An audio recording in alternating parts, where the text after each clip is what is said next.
I'm going to teach you how to make a river cooler using a standard 5-gallon bucket that you can get at places like Walmart, well, Walmart maybe, Home Depot definitely, Lowe's, your hardware store sells them. They're typically about $5 a piece. They're pretty sturdy. They have a handle that is not easily going to come out. See that? This diameter from here to here is 10 inches. I'll show you there. From there, I get it lined up perfectly because that's what I do. So there's 10 inches, just about. Good enough, close enough. Holds 5 gallons. Next thing you're gonna wanna go and do is buy one of these lids that I got this at Ace Hardware. The company is called Leak Tight. Maybe you can look them up. But it's basically a ring and a lid with a gasket. This thing's awesome. It's not exactly watertight, but it's darn good. So what you do is you take that ring and it just snaps onto your paint bucket lid. You can get a rubber mallet or, I'm doing it with my hand here. It's kind of hard to do with one hand, but it just snaps on the lid like that. So there, I got it on. So this will just rest on there and it just screws on.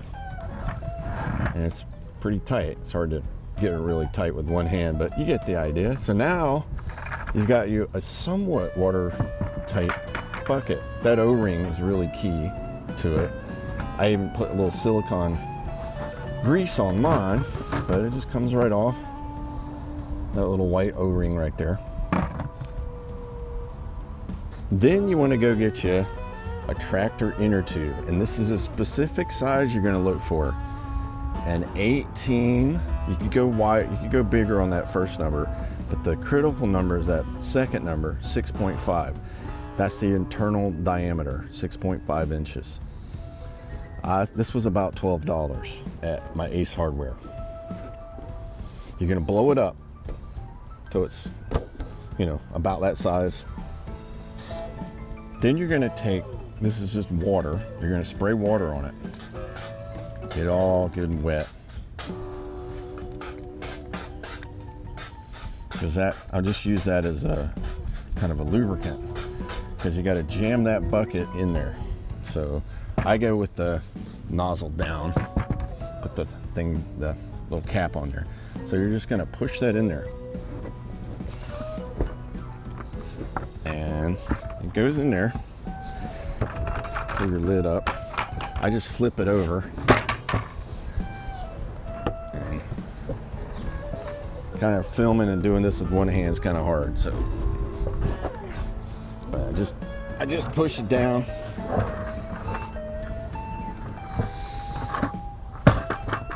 You want that smaller 6.5 inch size so it fits on there tight.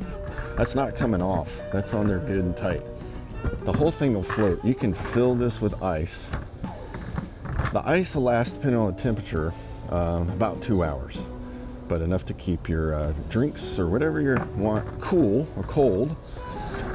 And then the last little thing I did, because you're going to tow this behind your float, and if you're really creative, you could put a smaller bucket in there, I guess, and fill it with foam so it'd be insulated, or put something in there to insulate it. But I did it yesterday, and we were in 90-degree weather. Water temperature was hot. I was on the Shenandoah River, and the ice stayed for about 2 hours.